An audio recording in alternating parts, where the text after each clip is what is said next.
Hello sir. Just second. हाँ जी, बोलो जी। Sir ये जो स्क्यू में ये जो प्रोपेलर का वो वाला था, क्या कहते हैं, लीडिंग ब्लेड, उसका सरफेस एरिया ज्यादा कैसे होगा? वो तो सब एक ही बराबर होती है ना सारी blades.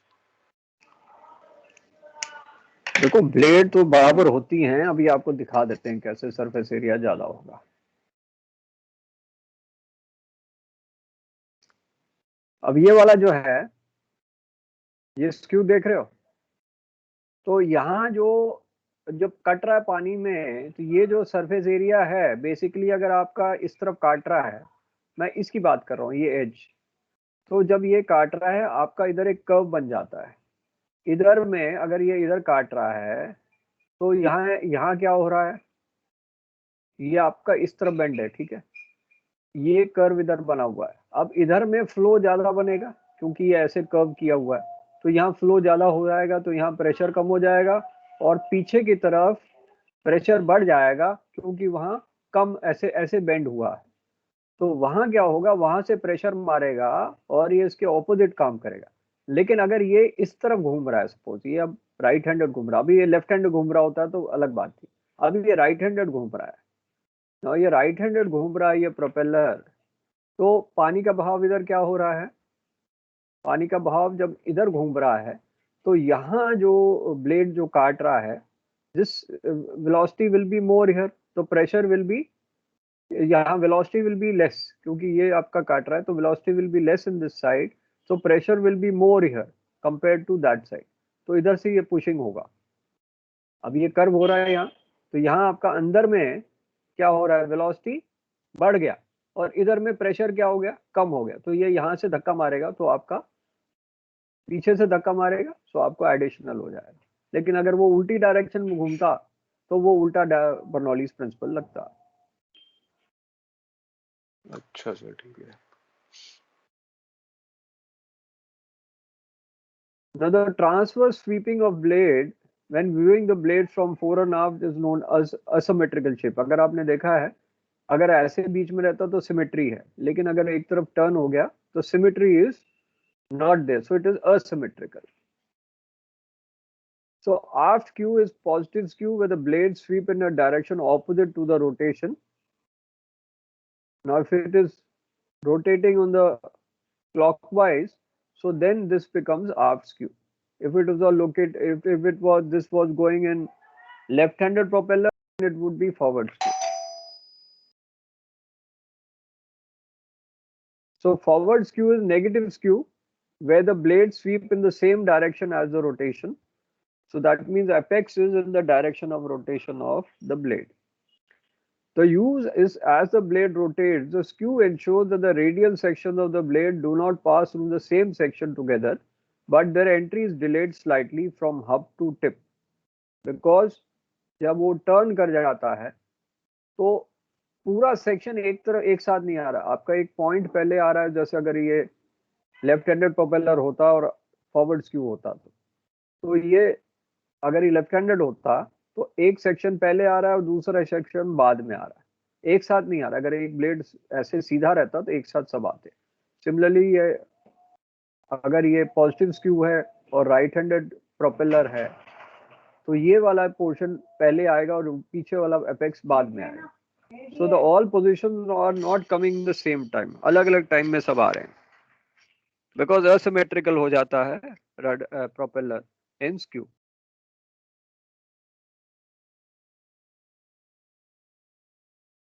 So a skewed blade can reduce your vibration also. तो एक ब्लेड अगर स्क्यू है, एक तो आपका बर्नौलीज प्रिंसिपल का भी काम आ रहा है, दूसरा वाइब्रेशन भी कम हो रहा है। अदरवाइज नॉर्मल ब्लेड से वाइब्रेशन ज्यादा था क्योंकि सारे पोर्शन एक साथ आ रहे थे, यहाँ हर एक पोर्शन एक साथ नहीं आ रहा, अलग अलग टाइम पे आ रहा है, सो आपके वाइब्रेशन भी इसमें कम हो जाता है। अब हम इसके जरा सेक्शंस बताएंगे प्रोपेलर के। तो एक आता है आपका ब्लेड फेस, जो आपको यहाँ पीछे अगर आप सामने देख रहे हो तो ये वाला ब्लेड फेस है, इसके पीछे साइड को कहते हैं ब्लेड बैक, जहां वो ज्वाइन कर रहा है इसको कहते हैं blade root. So this is the blade root which is joining the hub. This is the blade face, and the back side is known as blade back. So blade back is the suction side, the side facing away from you when moving the blades from the stern.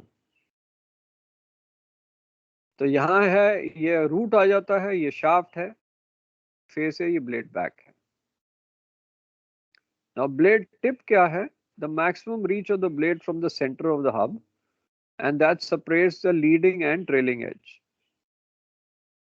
अब इसमें suppose this was right-handed propeller, so this edge will become the leading edge, and this edge will become the trailing edge. पीछे पीछे जो आ रहा है, जहां join किया इसको कहते हैं blade root, and this is the tip. The maximum distance इसका है from the center. So the distance from here to here becomes the radius of the blade. So bend towards aft is rake angle, which is aft rake. Which bent forward is forward rake. So here the leading edge, here the trailing edge. That is the back, and that is the face. When you're looking from a stern, this is your face and this is the back, and that is the hub where it is joined. अब आते हैं radius of propeller. So radius is the distance of the tip to the center of the hub. That is the radius of propeller. So radius of propeller disc is the distance of propeller tip from the axis of rotation. It is also called a tip radius. अब आते हैं pitch. So the linear distance, that means in the fore and aft direction, linear distance, the propeller would move in one complete revolution through a solid medium, not allowing for any slip. That is the theoretical definition of pitch. But in actual operating situation, the slip will occur as a propeller rotates absolute forward motion. Actual pitch is less than theoretical pitch because of slip. So theoretical pitch is more, actual pitch is less because of slip. Now we have 4 types of propeller, but we'll do only 2 types. One will do constant, fixed or fixed pitch, and we'll do what is controllable or variable pitch.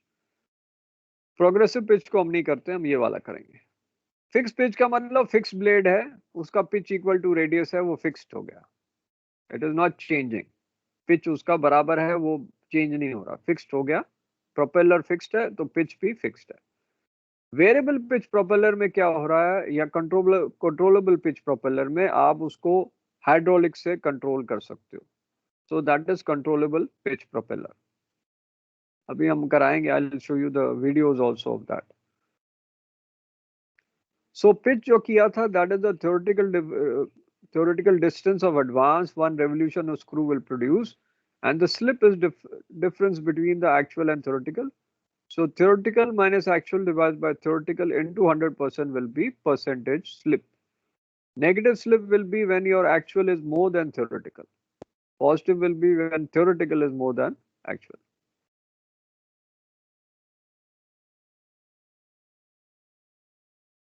इसको छोड़ देते हैं, progressive pitch को नहीं करते हैं. Constant pitch का मतलब फिक्स्ड है, बराबर पिच. हाँ, क्या पूछ रहे थे? मैं कह रहा था सर, पिच और स्लिप वाले एक बार वो दिखाना स्लाइड जिसमें दोनों की डेफिनेशन थी. यही है डेफिनेशन दोनों की, स्लाइड तो है सामने. नहीं, वो पीछे वाली एक स्लाइड थी ना, जहाँ पे स्टार्ट किया था आपने. अच्छा, वो वाला, ये वाला. अच्छा, देखो.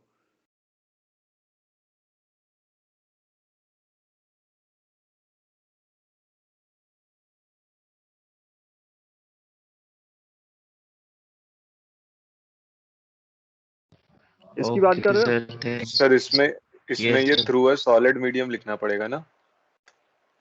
आप सॉलिड मीडियम लिखो नहीं, छोड़ दो. वन कंप्लीट रेवोल्यूशन लिख दो. नॉट अलाउइंग, ये आप सॉलिड मीडियम छोड़ दो. Just say the linear distance the propeller would move in a complete revolution, not allowing for slip. Solid medium को छोड़ो. सॉलिड मीडियम को छोड़ दो, उसको लिखो ही नहीं. ठीक है, थ्रू सॉलिड मीडियम नहीं लिखना.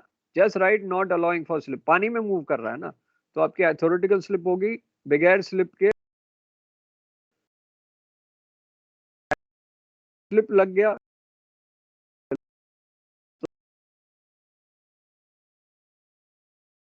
क्योंकि वो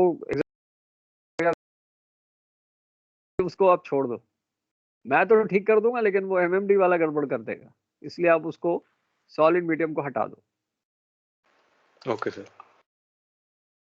अच्छा ये पिच वाला, ये वाला भी छोड़ दें क्योंकि यहाँ कंफ्यूज, ये कंफ्यूजिंग हो जाएगा, इसको छोड़ देते हैं। अच्छा ये वाला आपका कांस्टेंट पिच है, प्रोग्रेसिव पिच को छोड़ दो। कांस्टेंट मतलब फिक्स्ड है पिच, तो that is not changing, we will not do progressive pitch, उसको छोड़ दो। अब हम करते हैं वेरिएबल, ये फिक्स पिच है, ये बराबर पिच लगा हुआ है। अब ये अगर राइट हैंडेड है तो स्क्यू क्या है इसमें, ये राइट हैंडेड प्रोपेलर है तो कौन सा स्क्यू है इसमें? Half skew sir. Half skew, तो उसको क्या कहते हैं, पॉजिटिव के नेगेटिव स्क्यू? पॉजिटिव। पॉजिटिव।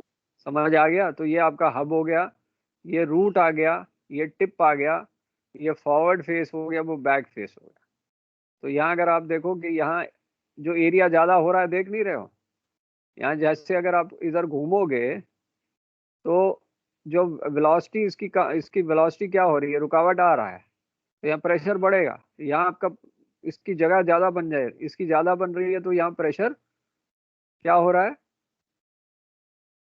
यहाँ वेलोसिटी ज्यादा है तो प्रेशर कम हो रहा है इसके पीछे की तरफ। और यहाँ क्योंकि इसमें इतनी रुकावट आ रही है, यहाँ रुकावट कम है, यहाँ रुकावट नहीं है, तो वेलोसिटी बढ़ गई, तो यहाँ आपकी वेलोसिटी कम हो गई, प्रेशर बढ़ गया तो पीछे धक्का मारा। यहाँ आपकी वेलोसिटी बढ़ गई पीछे की तरफ तो प्रेशर कम हो गया, यहाँ से आपने धक्का मारा और आपका स्पीड बढ़ जाएगा।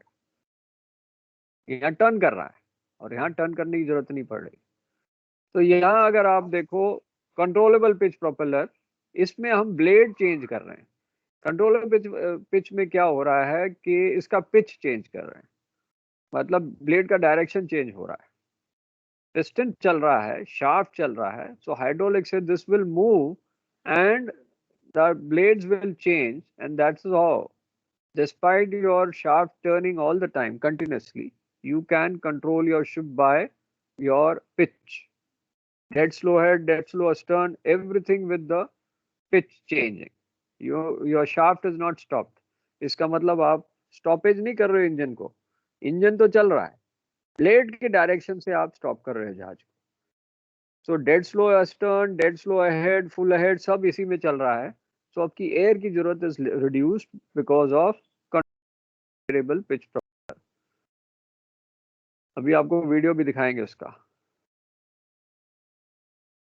सो इसमें अब आपके जो एडवांटेज एंड डिसएडवांटेज करके then I will show you video. Now what are the advantages of controllable pitch propeller? So when you have a controllable pitch propeller, so your maneuverability is improved. So coming alongside is also improved. Number two, it allows your engines to operate at optimum revolution. So it can operate in optimum revolution with a controllable or variable pitch propeller. We do not have to reverse the engines because the shaft is continuously moving in same direction. But because of changing pitch, you can change the direction of the ship's motion. अब वो दिखाएंगे आपको कैसे variable pitch propeller काम करता है।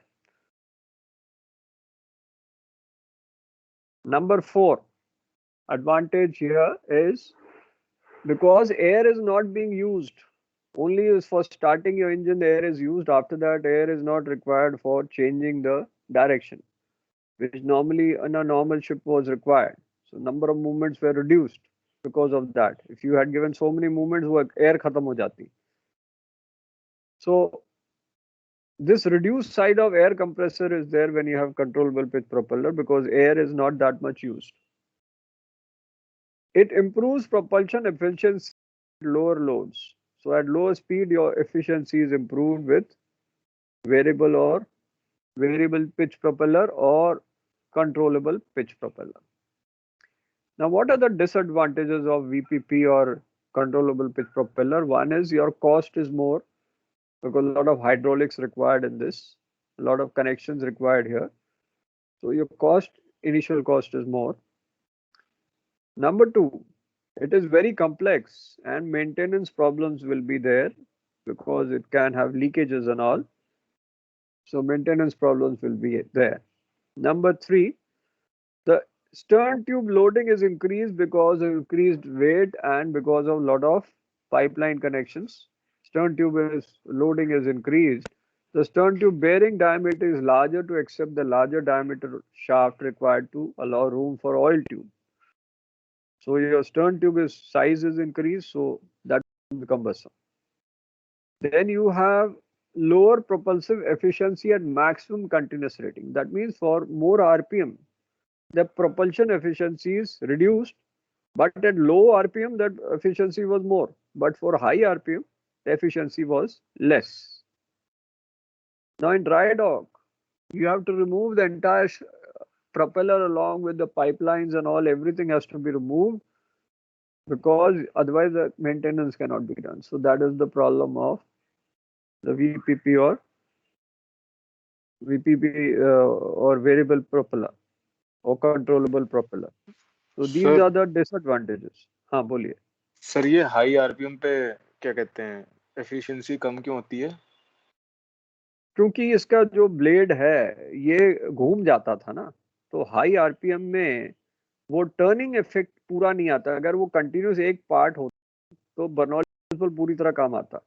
अब इसमें है कि थोड़ा बहुत ये इधर उधर मूव कर लेता है फ्लैप इसका प्रोपेलर का ब्लेड का because of the water movement. तो उसमें effectiveness will be less in high RPM, but low RPM में the effectiveness will be more. Sir मतलब मूव कर देता है, मतलब वाटर प्रेशर से? हाँ, वाटर प्रेशर से थोड़ा बहुत मूविंग पार्ट्स आ जाते हैं ना इसमें, तो पूरा सेट नहीं आता क्योंकि आपने तो लगाया हुआ है ना, पर पानी का प्रेशर आप प्रोपेलर घुमा रहे हो, ठीक है, तो थोड़ा बहुत इसमें वाइब्रेशन के कारण जो इफेक्ट एक फिक्स्ड वाले का होता था वो नहीं आता, इसलिए वो एफिशिएंसी कम हो जाती है हाई आरपीएम. स्लो में कोई प्रॉब्लम नहीं, स्लो में ये बेटर है.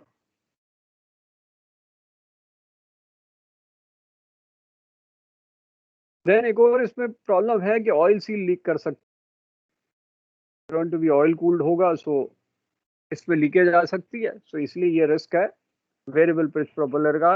और एक और रिस्क है इसमें, कई बार एयर लॉक हो सकता है, फिर आपका इसका प्रोपेलर ही नहीं चलेगा ना, एयर लॉक हो जाएगा तो एयर लॉक हो गया तो हाइड्रोलिक काम नहीं करेगा. फिर एक और इसका प्रॉब्लम है लीकेज. तो लीकेज भी हो सकता है, वो ऑयल लीकेज हो जाएगा because hydraulic system. Sir air lock मतलब? अब आपने हाइड्रोलिक चलाया कभी, वाल्व चलाए कि हाइड्रोलिक से? हाँ सर, वाल्व चलाए तो है सर. और उसमें कभी आपको पर्जिंग करने की जरूरत नहीं पड़ी? हाँ सर, एक बार करी थी. तो उसको क्या कहते हैं, पर्जिंग क्या होती है? सर उसमें ऑयल वगैरह चेंज करा था कुछ, क्योंकि लीक हो रहा था, वो ऑयल निकल गया था उसका. हाइड्रोलिक्स की प्रॉब्लम हमेशा होती है जब एयर बबल आ जाता है, वो एयर लॉक हो जाता है. सर उससे वो झटके मारने लगता है अंदर. हाँ हाँ हाँ, तुम लोग एक्चुअली पता नहीं होता, तुम लोग ने पंप वम्प चला दिए हैं, लेकिन वो एक्चुअली एयर लॉक होता है, वो एयर निकालनी होती है. एयर रिलीज नहीं होगी तो एयर अंदर लॉक कर देगा. तो एयर आ जाती है हाइड्रोलिक्स में और उससे प्रॉब्लम होती है, सिस्टम बंद हो जाता है. वाइब्रेशन होती है ना? वाइब्रेशन नहीं भाई, बबल एयर का चला जाता है. वाइब्रेशन की बात कहाँ से आ गई इसमें? आपके हाइड्रोलिक चाहे क्रेन हो गई हो, हाइड्रोलिक के वाल्व्स हो गए हो, हाइड्रोलिक की कुछ भी सिस्टम हो, एयर इसमें अगर चली जाए तो बड़ी प्रॉब्लम होती है. तभी सर आपको फिर उसमें वो निकलती कैसे है सर?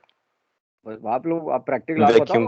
पर्जिंग करती है बेटा. अब ये सब चीजें तो यार अब तो जहाज पे जाके करोगे ना, यहाँ तो हम कंस्ट्रक्शन कराएंगे, पर्जिंग थोड़ा करा रहे हैं.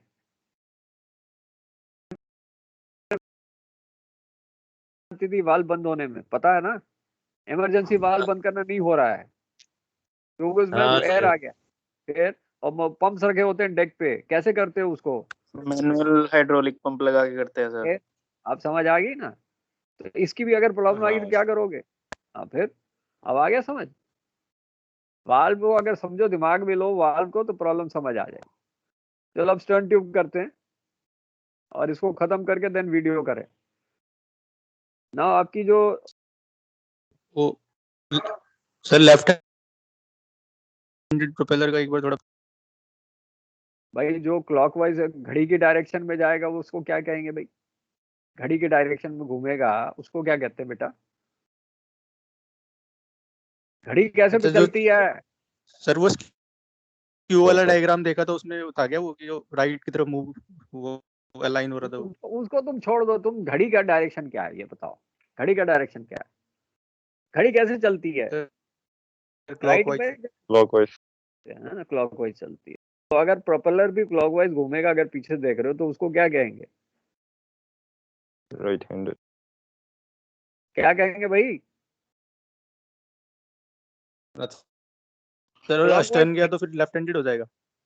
अरे भाई तुम Clockwise अस्टर्न फॉरवर्ड जाने में तो उल्टा तुम समझो। ऐसा है राइट हैंड, पहले पूरा भी कंफ्यूज नहीं हो, एक एक बात से राइट घूम रहा है, राइट डायरेक्शन में घूम रहा है, क्लॉकवाइज घूम रहा है, राइट हैंडेड है। अस्टर्न की बात नहीं करो। राइट हैंड प्रोपेलर अस्टर्न जाने में स्टारबोर्ड साइड जाएगा। अब वो अगर एंटी क्लॉकवाइज घूम रहा है प्रोपेलर, उसको हम कहते हैं लेफ्ट हैंडेड प्रोपेलर। और उसको अगर हम स्टर्न करेंगे तो हमारा बाव जो है पोर्ट पे जाएगा स्टर्न में। लेफ्ट हैंडेड प्रोपेलर में स्टर्न मूवमेंट में बाव पोर्ट में जाता है, राइट हैंडेड प्रोपेलर में स्टर्न मूवमेंट पे स्टारबोर्ड पे। आप लोग शिप हैंडलिंग नहीं पढ़ते हो क्या? शिप हैंडलिंग हमने पढ़ी नहीं। सर अभी करवाया नहीं गया शायद ये टॉपिक। ये करवाया है लेकिन सर उल्टा बताया गया सर हम लोग को कि अगर राइट हैंडेड में अगर अस्टर्न में जाएंगे तो पोर्ट को जाता है ना सर। स्टारबोर्ड को जाता है, क्या बात है? सारा नहीं हमारा सर अभी नहीं जहाज करवाया। हाँ सर हाँ वो जब स्टारबोर्ड ही बताया था, स्टारबोर्ड पे जाएगा। लोग सब उल्टा बोलते हैं। अरे हर एक जहाज में राइट हैंडेड प्रोपेलर होता है, बहुत कम जहाज में लेफ्ट हैंडेड होता है। तो लेकिन अगर वो लेफ्ट हैंडेड लगाया तो पहले बता देते हैं, नहीं तो कप्तान तो उल्टा समझ लेगा बैठ के। वो तो हमेशा कप्तान तो स्टारबोर्ड लेके बैठा होता है कि हम स्टर्न करेंगे स्टारबोर्ड जाएंगे, तो इसलिए पहले उसको तो सर बता ये दिया जाता है। हाँ डायरेक्शन ऑफ मूवमेंट जो होगी उसी से पता लगेगा कि लेफ्ट हैंडेड है या राइट हैंडेड, मतलब कंस्ट्रक्शन का कोई रोल नहीं है इसमें? क्यों नहीं रोल है? और कंस्ट्रक्शन का तो रोल है ही ना। तो अभी इंजन कैसे चलेगा? इंजन को जो पहले फिक्स किया, ये थोड़ा ना कि आप वो दोनों डायरेक्शन घुमाओगे जहाज को। प्रोपेलर एक ही डायरेक्शन जाएगा, चाहे लेफ्ट या राइट। ये नहीं कि आप अपनी मर्जी से उसको घुमाते रहो बैठ के। प्रोपेलर आपकी डायरेक्शन आपको पहले फिक्स किया होता है, ये इधर जाएगा उधर जाएगा। ट्विन स्क्रू क्या होता है? चलो बोलो, what is twin screw? Twin दो स्क्रू क्या प्रोपेलर होता है? हुए दो प्रोपेलर हुए।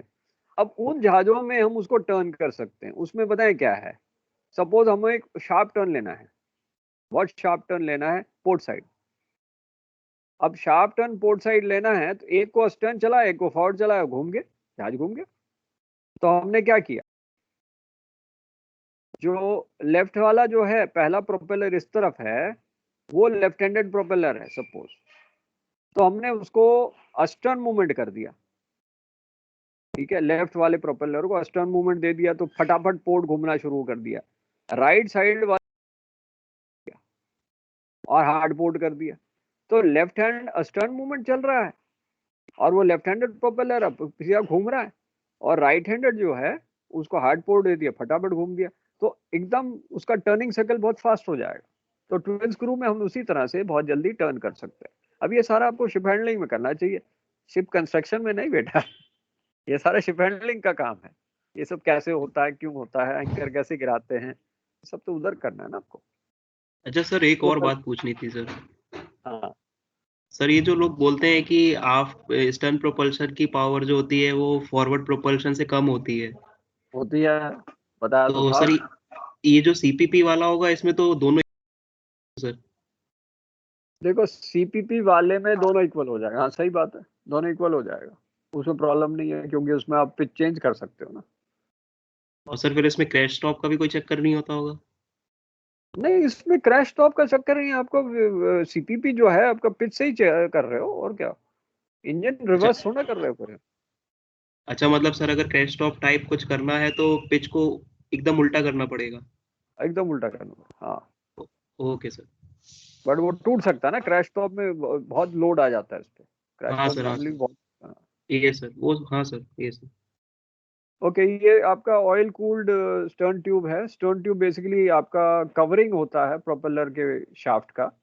तो यहाँ से आपकी कूलिंग हो रही है पाइप से, ऑयल से, क्योंकि बहुत गर्म हो जाता है। तो यहाँ ऑयल सील लगी होती है और इससे कूलिंग होती है, और ड्रेन कॉक्स लगे हुए होते हैं इसमें। अभी आपको दिखाऊंगा, एक्चुअल बाकी डायग्राम्स भी दिखाऊंगा।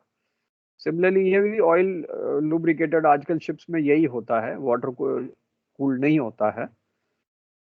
तो यहाँ प्रोपेलर पोस्ट लगा हुआ है या स्टर्न नट लगा होता है, क्योंकि जो प्रोपेलर पोस्ट को और स्टर्न फ्रेम को टाइट करने के लिए। फिर यहाँ आपका सील्स लगी होती है इधर और पीछे में, सील लगी होती हैं सो दैट ऑयल बाहर ना लीक करे। This an aft peak bulkhead here, and ये वाला प्रोपेलर शाफ्ट यहाँ कनेक्टेड है। आपको और अच्छा डायग्राम दिखाऊंगा, अभी बना के दिखाता हूँ वाला, मैंने भी हुआ है।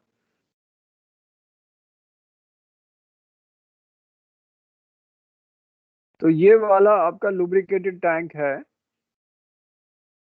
ऑयल ऊपर जाता है और ऊपर यहाँ आएगा एंड इस शाफ्ट को कूल करेगा। There vent here, air vents यहाँ होते हैं, इससे कनेक्ट होते हैं। जो भी एयर यहाँ आ गई है उसको निकालने के लिए, अदरवाइज एयर ट्रैप हो जाएगी तो बड़ा मुश्किल होता है। सो एयर वेंट से रिलीज होती है। एंड आप पंप कर सकते हो, हैंड पंप भी लगा होता है फॉर कूलिंग दिस। अभी हम आपको और भी दिखाएंगे डायग्राम। अब आपको जो डायग्राम बनाना है वो ये वाला है, नीचे वाला। ऊपर वाला जो है आपके डीटीएस में नहीं है, बट कई बार एग्जाम में वो आ जाता है कि वाटर कूल्ड बना दो, तो आप यही बना दो, ऑयल कूल्ड, आपको मार्क्स पूरे मिल जाएंगे।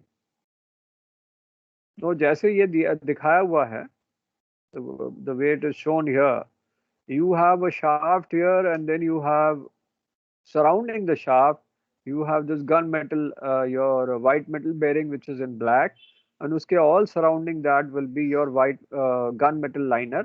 और उसके बाहर में आपका ये वाला स्टर्न ट्यूब हो गया, ये वाला आपका व्हाइट मेटल बेयरिंग ब्लैक वाली होगी, उसके साइड में एक और रिंग बनी हुई है, that is your gun metal liner. उसके बाहर स्टर्न ट्यूब लगा है। तो उसी तरह ये वाला है, इसको मैं अब इनलार्ज कर देता हूँ। सो this is your stern tube. पीछे से इंटरमीडिएट शाफ्ट से कनेक्टेड है, पीछे क्रैंक शाफ्ट है, एंड देन इंजन रूम जा रहा है। सो this is your stern tube. यहाँ स्टर्न फ्रेम लगा हुआ है, देन लॉकिंग नट है। These are your seals for sealing that oil. There is an oil inlet coming here, oil headed, यहाँ supply आ रही है। Then your oil feed holes are there, so that your oil surface comes here and lubricates this shaft. Otherwise वो बहुत गर्म हो जाएगी। So lubrication भी होगा movement के लिए, and दूसरा the heat will be reduced.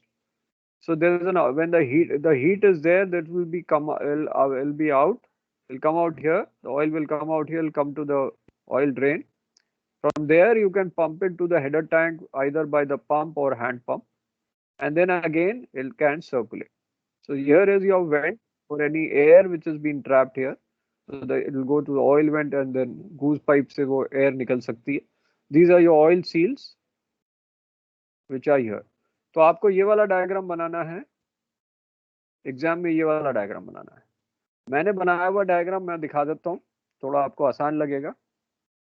Other इसको देख के आप लोगों की हालत खराब हो गई होगी, कैसे बनाएंगे।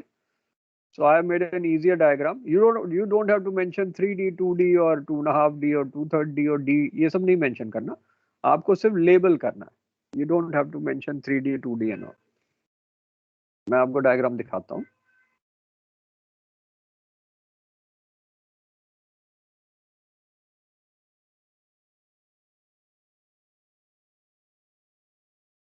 क्योंकि उसको देखने से आदमी की हालत खराब हो जाती है कि ये ऑयल कूल कैसे बनाएंगे, it becomes very difficult seeing that diagram. So इसीलिए मैंने बनाया डायग्राम, अभी आपको दिखा रहा हूँ।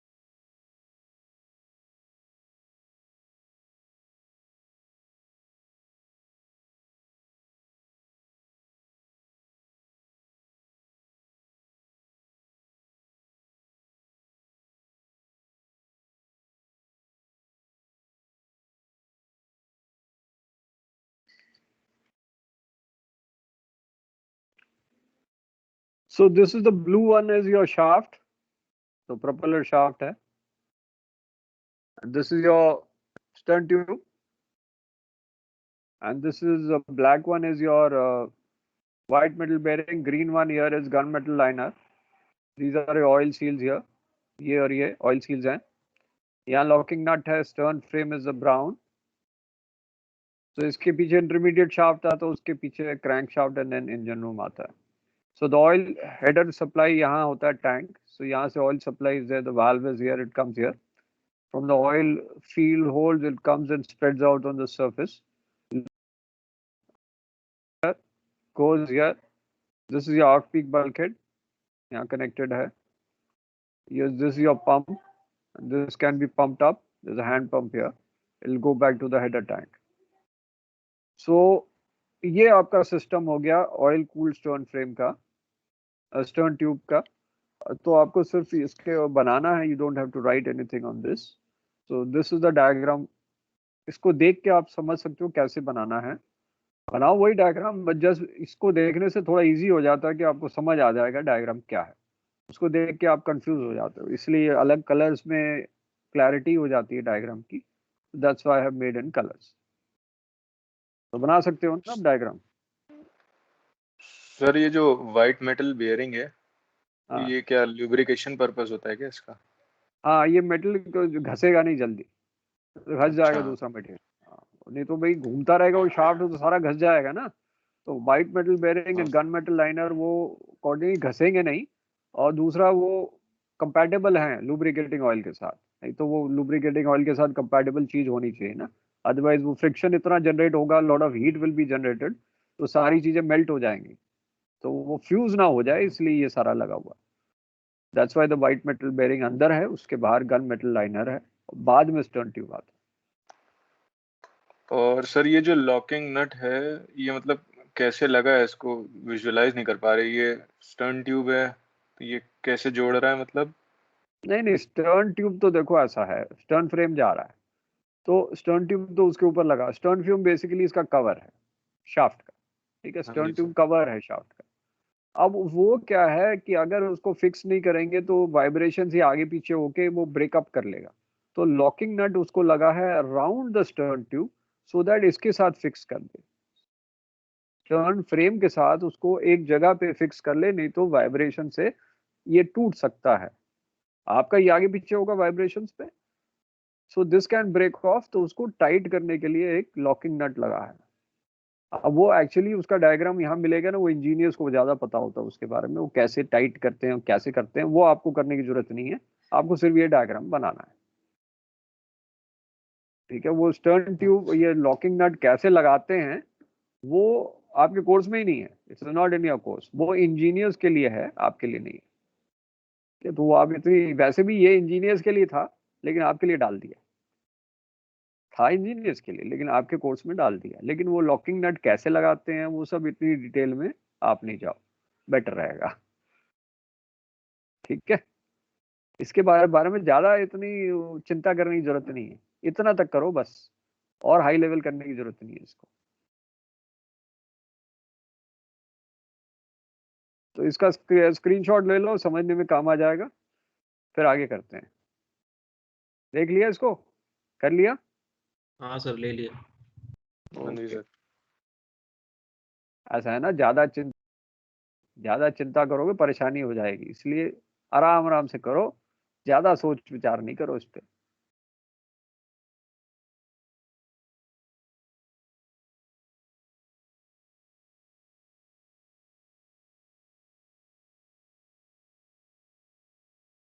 अब ये वाला जो है, this one is basically shaft जो है वाटर कूल्ड वाला है. इसमें ऑयल सील नहीं होती. इसमें वाटर फ्लो से सी वाटर अंदर आता है, उसको ठंडा करते निकल जाता है. तो इसलिए आपके कोर्स में नहीं है, लेकिन डायग्राम क्योंकि है, तो ये डायग्राम आपको बनाने की जरूरत नहीं. आप सिर्फ ये वाला बनाना, नीचे वाला, ये वाला. Now how the oil seal का सर, ये ऐसे सुनने में आता है ना कि वो ऑयल सील लीक हो गई तो पोल्यूशन हो गया. तो सर ये एट सी मतलब चेंज हो सकता है ऑयल सील? नहीं, ड्राई डॉग में होता है. एट सी कर ही नहीं सकते, एट सी कर ही नहीं सकते. अब ये प्रोपेलर को कैसे अटैच करते हैं टेल शाफ्ट में, एक्चुअली ये भी इंजीनियर्स का काम है, लेकिन फिर भी आपको बता देते हैं। प्रोपेलर जो है ऐसे अटैच करते हैं, तुम पूछ रहे थे ना कैसे अटैच करते हैं, ऐसे अटैच होता है। तो ये जब अटैच होगा तो ये चाबी से इसको टाइट करते हैं। एक तो चाबी से टाइट करते हैं इसको, इसकी चाबी होती है, और एक होती है कीलेस विदाउट चाबी। तो चाबी से टाइट करने वाला है तो आपका लॉकिंग नट लगा के टाइट कर सकते हैं, वो बड़े क्रेन से टाइट करते हैं उसको, ड्राई डॉक में करते हैं, आप नहीं कर सकते उसको टाइट। तो जो स्टर्न फ्रेम में आप देख रहे थे नट है, ये आप टाइट नहीं करते, ये बड़े क्रेन से टाइट करते हैं ड्राई डॉक। सो बेसिकली आपका एक तरीका होता है to fix this propeller here on the shaft, एक टेपर्ड शाफ्ट होती है जिसपे ये फिक्स होता है। दूसरा तरीका होता है कि इसके अंदर ग्रूव्स लगे होते हैं, उसमें तेल पास करते हैं, वो बगैर चाबी के टाइट कर देते हैं, क्योंकि वो जब प्रेशर करते हैं तो उसमें आपका वेलोसिटी ज़्यादा होती है, प्रेशर कम हो जाता है, और ज़्यादा वेलोसिटी में वो टाइट कर लेते हैं, क्योंकि अंदर प्रेशर कम, बाहर का प्रेशर ज़्यादा, वो अंदर फिक्स हो जाता है। तो दो तरीके हैं उसको टाइट करने के, एक होता है बगैर चाबी के और एक होता है चाबी के साथ। वैसे तो आप लोगों के कभी एग्जाम में आया ही नहीं है क्योंकि ये इंजीनियर्स का है, लेकिन इसको दिया हुआ डीटीएस में तो फिर हमने इसको डाल दिया। सो operation with the key arrangement, it is with a key arrangement, a key is inserted through the propeller and taper on the tail shaft. Taper मतलब जहां वो पतला हो रहा है। A large nut is used to fasten and lock this key in place at the end of tail shaft. जो नट आपको दिखाया था उसको tight cranes. So once done, the cone is mounted over the end of the tail shaft to provide a smooth flow of water from the propeller. तो एक तो चाबी के साथ वो नट को टाइट किया, वो चाबी होती है बड़ी, ड्राई डॉक में होती है, वो उससे वो करते हैं, नॉर्मल शिप में नहीं करते। सेकेंड होता है विदाउट चाबी, सो इसमें ऑयल इंजेक्शन से करते हैं। सो ग्रूव्स बने होते हैं इनसाइड में, the oil is injected with high velocity, when it is injected with high velocity the pressure reduces inside and Bernoulli's effect से वो टाइट हो जाता है।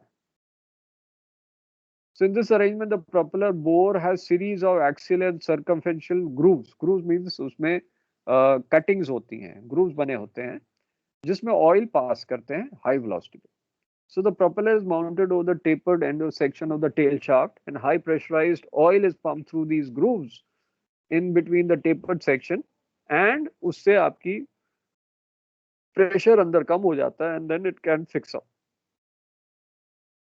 So the oil is injected mainly to reduce the friction and for the absorption of heat. Moreover, this is done at the time of mounting the propeller on shaft. First, the high pressure is built between the two parts, and the propeller is pushed up the shaft taper by hydraulic jacking ring in the dry dock. And when the propeller is properly aligned, the oil pressure is released and the oil runs back, and the release pressure leaves the shaft and propeller fastened together. जो आपको बताया था ऐसे fix करते हैं। फिर आता है आपका टेल शाफ्ट, ये शाफ्ट टनल। तो शाफ्ट टनल बेसिकली यही टेल शाफ्ट है, इसको हम कहते हैं प्रोपेलर शाफ्ट और tail shaft. This is passing through your tunnel, और इसको हम टाइट करके रखा बिकॉज वाइब्रेशन बहुत होता है। सो this is the diagram here, this is the centre girder, this is the tunnel stiffener and tunnel plating, and that's the tail shaft which is passing in the shaft tunnel. अब shaft tunnel में water tightness होना चाहिए, क्योंकि अगर वो water tight नहीं होगा तो पानी भर जाएगा और वो इंजन रूम में आ जाएगा। So the watertight seal in the bulkhead between the stern tube space and machinery space must be located in a watertight shaft tunnel. So the vessel must be designed so that the margin line will not be submerged when the watertight shaft tunnel is flooded. Now margin line, ये आपकी stability में है, is an imaginary line which is 75 or 76 millimeter below your bulkhead deck line. Bulkhead deck line is a line which is passing through your or your upper deck deck line जो है, that is bulkhead deck line, because all your upper deck is passing through which your bulkheads are connected to your upper deck. So your deck line is your bulkhead deck line. So this margin line is 75 to 76 millimeter below that imaginary line, and that has not to be flooded in any condition of stability. Even when your watertight shaft tunnel is flooded, it should not be submerged. That is your intact stability requirements. तो ये stability का आपका है question. तो sir आपको ये एक बार margin line deck line के नीचे होगी. हाँ डेक लाइन के नीचे होगी. बेसिकली डेक लाइन के नीचे नहीं, हम उसको कहते हैं बल्कहेड के नीचे.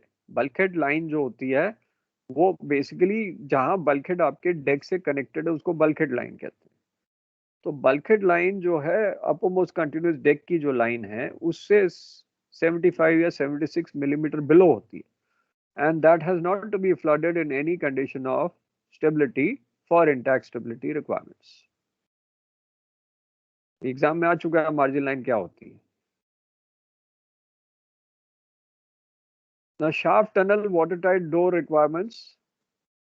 तो जो दरवाजा होता है watertight door shaft tunnel का, ये 16 की requirements है. So the door must be either vertical or sliding. The means of closing must be positive. It should not rely on gravity or dropping weight. तो इसको positively इसको close करना है, gravity से नहीं. Number 3, it is capable of operating with a list of 15 degrees and capable of being quickly closed from accessible position above the bulkhead deck. It must be operated from the vicinity of the door in addition to the point above the bulkhead जहां से इसको बंद कर सकते हैं. अगर कोई power नहीं है then the door must be closed and opened by manual operating pump, otherwise hydraulic से बंद होगा. So अगर पावर नहीं है तो मैनुअली इसको क्लोज करने के लिए व्हील होगी, ऊपर में होगी, मतलब from where you can operate.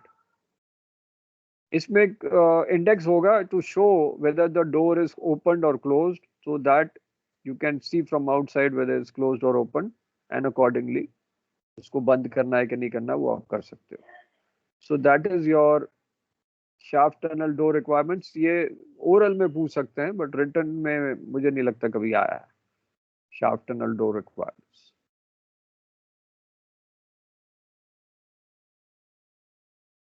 तो अभी वीडियो देख लेते हैं फिर आपके सीपीपी प्रोपेलर का. Will see the video.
But the principles are the same.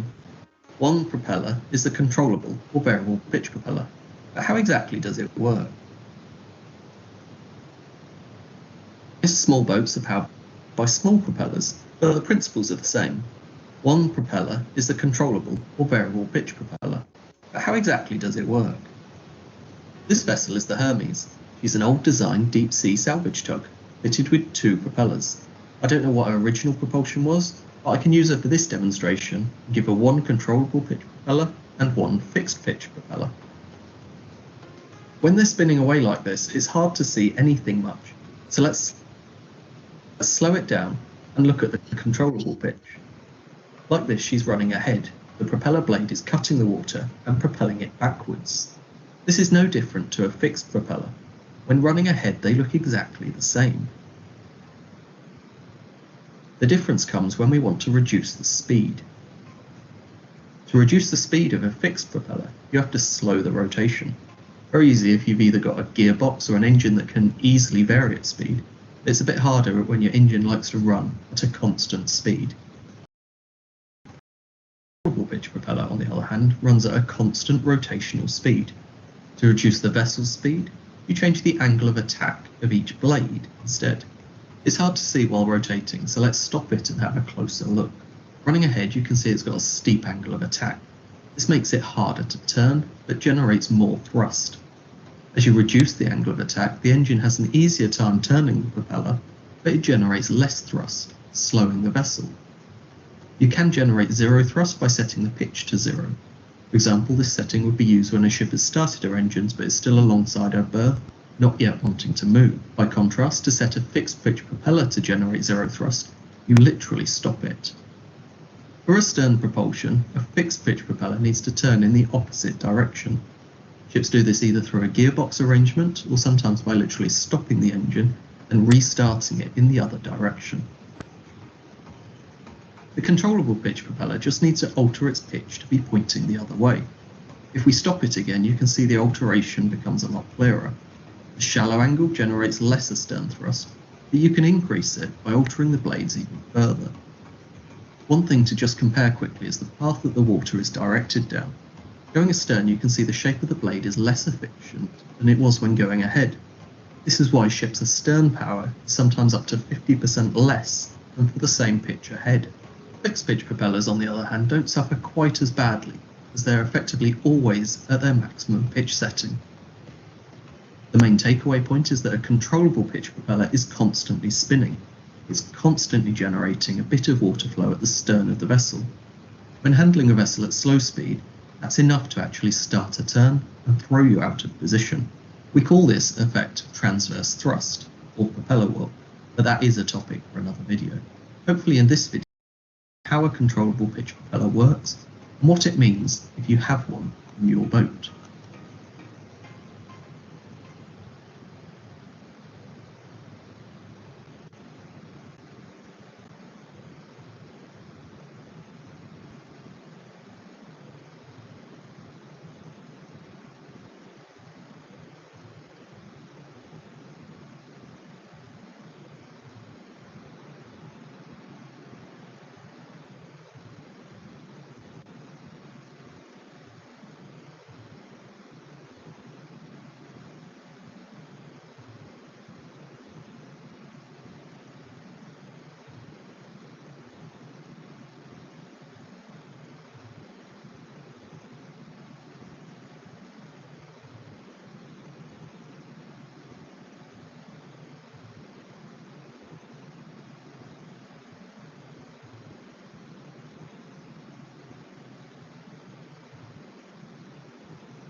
Hello friends, welcome back to my channel MEO Exams.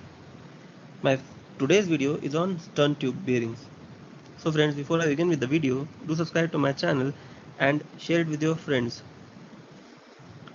So friends, in this video, I will discuss about the stern tube which is mostly employed or used on today's modern. I won't be discussing about the stern tube which was used on previous or older ships. So now let's begin with this video. So main function of the stern tube is to provide bearing for the tail shaft, and if bearing is there, then some time of lubrication is also required. Previously the seawater was used as lubricant, but nowadays in modern ships the closed system of lube oil is used for lubrication of these bearings. And the other main function is the sealing arrangement, so that the seawater does not enter into the ship. So the stern tube is a hollow tube passing at the ship's lower stern part, carrying the tail shaft, and the tail shaft is connected to the propeller outlet seal. So we can see this construction in this diagram. This is the aft part of the bearing, this is the forward part of the bearing, and this is the aft seal, and this is the forward seal arrangement. Same thing you can see in this diagram also the bearings and the seal rings. So basically there are three types of bearings which are used. First is the seawater lubricated stern tube bearings, then simplex type stern tube bearings which are oil lubricated, and split stern tube bearings. And similarly we have sealing arrangements, stuffing box type sealing arrangement, then we have lip seal and the radial face sealing arrangement. So in this video I'll just focus on this lip seal arrangement.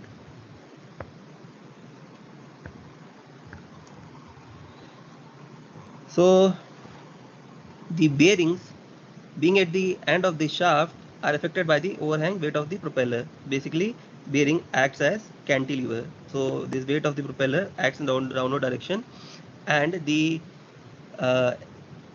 bearings have the tendency of edge loading over here, as you can see, and in the forward part also.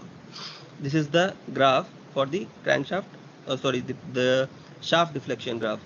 So over here we can see the edge loading. This is the aft part of the bearing, and this is the forward part of the bearing. This is the intermediate, and these are the bearings for the main engine, main bearings for the main engine. The material which are used in construction of these bearings are the white metal or the grey or nodular cast iron. But recent developments, these composite metals can be used, or sometimes ceramics are also used.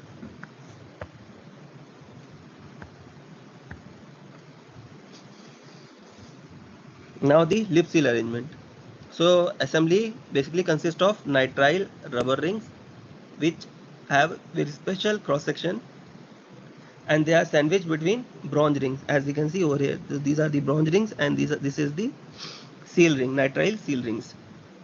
The individual rubber lip seal is held in contact with the renewable sleeve fitted to the shaft by its elasticity and a garter spring. So these seal rings are held in contact with this sleeve, or which is also called the chrome liner, so that the shaft can be protected. As we know that the shaft continuously rotates, so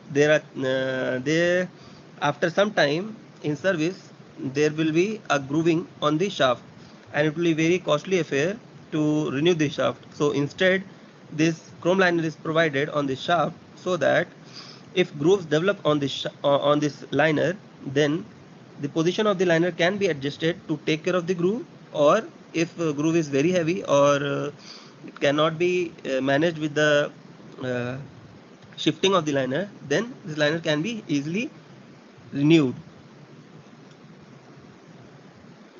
And the rings, these nitrile rings, can be renewed by cutting them in place and then vulcanizing and fixing it in place. The simplex stern tube have 2 rings forward and 3 rings in the aft seal ring. But in the latest systems which uses air, there are 2 rings in the forward and 4 rings in the aft. Aft seal ring is built from basic assembly, namely the flange, the intermediate rings over here. These are facing towards the aft and these are facing towards the forward. And मतलब ज्यादा detail में है ये diagram, इसको both rings are facing towards the aft. ये काफी detail में है, तो उसको बंद कर देते हैं. This is the very special profile of काफी वो इंजीनियर्स के लिए डिटेल में चला गया, तो इसलिए you don't have to go so much in detail. चलो अब चाय का टाइम हो गया, so you can take your tea.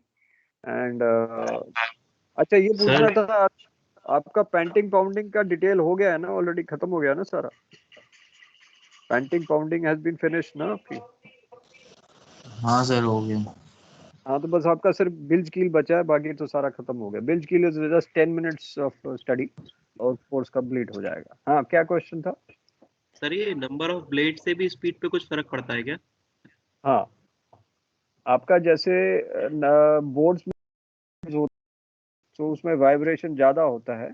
Normal ships में 4 ब्लेड होता है तो होल्डिंग पावर बेटर है। पैसेंजर शिप्स में नंबर ऑफ ब्लेड बढ़ जाते हैं, 5 से 6 हो जाते हैं, उसमें स्लिप कम हो जाती है और वाइब्रेशन भी कम हो जाती है। होल्डिंग पावर 6 ब्लेड की ज़्यादा है बट उसकी कॉस्ट बढ़ जाती है, इसलिए आपके शिप्स में 4 ब्लेड का प्रोपेलर होता है और बोट्स में 3 ब्लेड का होता है। तो ब्लेड से भी अगर पंखा अगर आप देखो ज़्यादा ब्लेड बढ़ाओगे तो हवा तेज चलेगी कि नहीं चलेगी? yes, वैसे ही ब्लेड पानी में। हाँ, और क्या पूछना था? और क्या क्वेश्चन है?